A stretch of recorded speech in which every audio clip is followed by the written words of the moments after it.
ఈ రోజు Indian red cross society Nizampatnam వారి ఆధ్వర్యంలో రక్తదాన శిబిరం నిర్వహించడం జరిగింది. ఈ శిబిరాన్ని ప్రియతమ నాయకులు నిజాంపట్నం ఎంపీపీ మోపిదేవి వెంకట్ హరినాథ్ బాబు గారి చేతుల మీదుగా ప్రారంభించడం జరిగింది.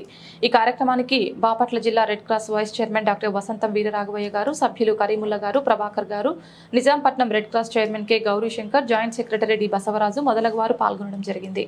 ఈ రక్తదాన శిబిరం నందు 24 మంది రక్తాన్ని దానం చేయడం జరిగింది. ప్రతి ఒక్కరికి కూడా పేరు పేరున Indian red cross society Nizampatnam వారి తరపున ధన్యవాదాలు తెలియజేస్తున్నాము.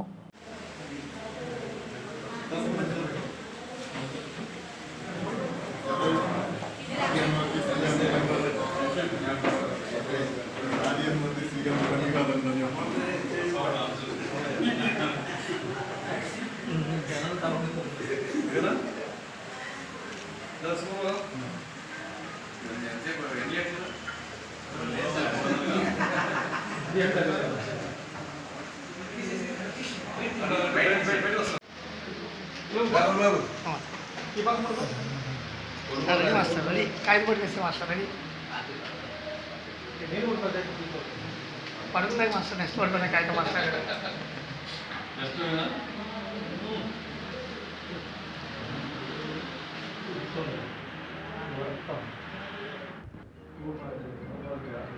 ఎక్కువ శాతం అదే అన్న ఎక్కువ హోంవర్క్ చేస్తా